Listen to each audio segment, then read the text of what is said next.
So, here we have our protagonist Jim, who has been sent on a mission to climb a particular mountain in order to repair a communications station that is not working. In order to reach the top of that mountain, he's going to have to go through an acrid nest, and that will allow us to showcase one of our new acrid types. Now you can see it here bursting through the spawner. This is a fire wasp, which is one of our flying acrid types. And that means that it will not only buzz around you and try to attack you at close range, it also has a long-range attack. Jim is going into cover here in order to protect against some of those long-range attacks and defeat the fire wasps here. Now he's throwing a grenade at the spawner, and we'll follow that up with some gunfire here in order to take it out, and that will allow him to move into the next area. Now we have Jim entering the main portion of the fire wasp nest, and he's going to have to continue taking out the fire wasps. One of them has grabbed him here. This is another example of what we call the struggle mode, which is present with all of these smaller acrid types. And what we really wanted to do here was present something that was not a typical QTE. You will have to bash buttons a little bit, but afterwards, as you can see here, you're actually going to have to aim that reticle, and when it turns red, Jim will attack, and that will help you finish off the enemy. Now we've jumped a section here to the top of the mountain, and Jim is going to get to the bottom of why this satellite dish has stopped functioning. And we can see here in the distance that there's a mysterious figure that appeared to have been fiddling with the station. What the hell? And that is quite a mystery here for Jim. Now he's going to go here and repair, and while he does that, he's going to radio his boss and try to figure out what exactly was going on here. Cronus Actual, this is Peyton. Listen, I don't know how else to say this, but I think we might have a saboteur on the base. Saboteur? Jim, no offense. You're not supposed to go stir-crazy until you've been here at least a year. I'm serious, boss. Somebody was out here. All right, Jim, I believe you. First things first. Head into the relay station, raise the satellite dish, and call up the tram. So as we can see, there's something not quite right about the situation, but Jim's got to focus on his mission. He's now pulled the lever that is going to put this communication station back into operation, and we get a nice, cool reveal here of the main portion of the satellite dish.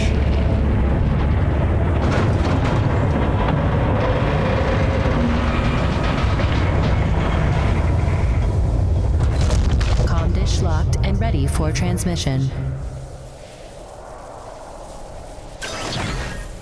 Now that he's restored functionality to the communication station, Jim is going to have to call up his utility rig that he's left at the bottom of the mountain using the built-in gondola system that he's repaired along the way. And this will call his rig up to him so that he'll be able to use it to make some final adjustments, make sure that the base is able to communicate with Earth.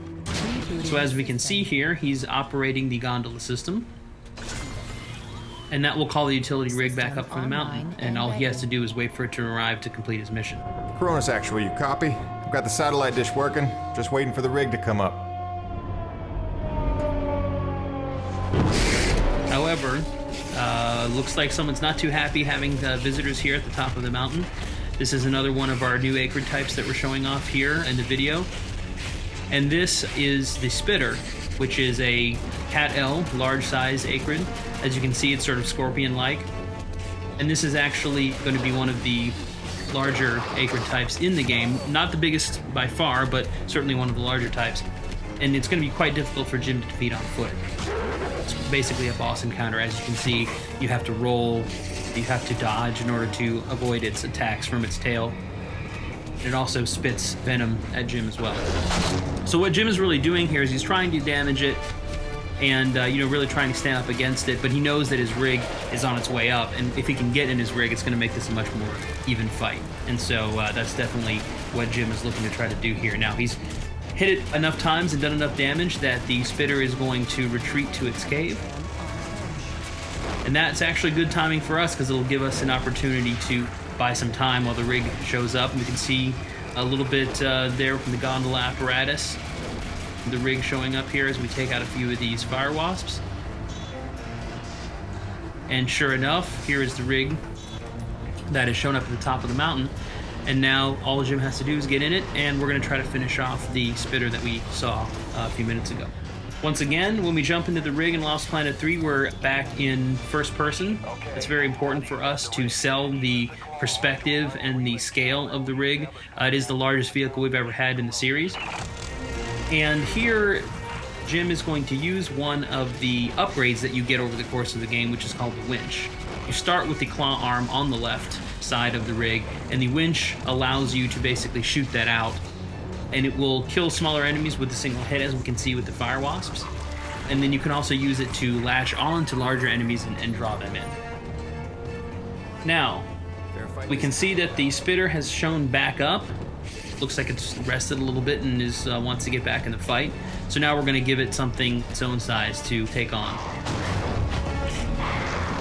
We can bash using the drill arm, which will help, and then grab on with the winch, as we mentioned earlier, and then we can pull in using the winch, and that will allow us to grab the tail, lift it up, and attack with the drill.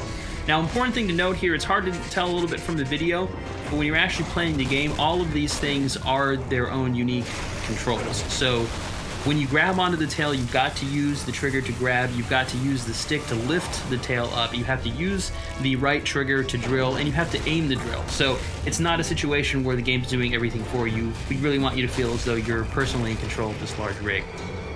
Now we've taken the tail off, we've bashed it into submission a little bit, and we're going to try to come in here now to finish it off. So bash it, stun it a little bit, come in, grab with the left trigger, and then we're going to use the drill here in order to finish it off, which is quite a gory and satisfying way to kill the enemies. And there we go. Before we finish out the video here, just going to play one of our cool cinematics here that's going to show a little bit more of the background of some of the characters and also give some hints at some of the mysteries that Jim and the others are facing here on EDN 3.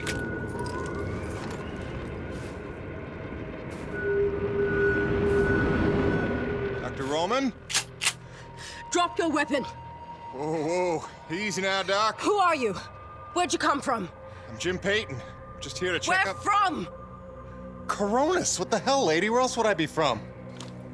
Braddock sent me. I know you. Right. They came down with that creepy fella you don't like, with the big head. Just hitching a ride, I swear. I barely know the guy. You may be done aiming things at me now?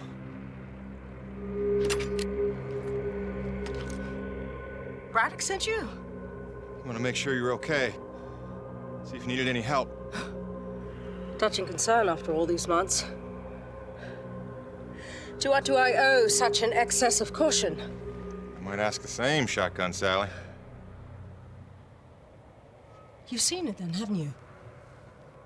It? Someone in the distance. Watching. Hard to know what I saw. They say folks start to crack up. Out here in the white too long? Perhaps. Do you feel cracked? Can't say as I do. Then there's something the old man's not telling us. You realize that? Trying not to. I know how it is. You didn't come here to ask questions. But believe me, James, this place has secrets. Keep your eyes open, or they'll sneak up on you when you least expect it. It's all good and ominous, Doc. I'm just here to do a job. That's convenient. I've got one for you.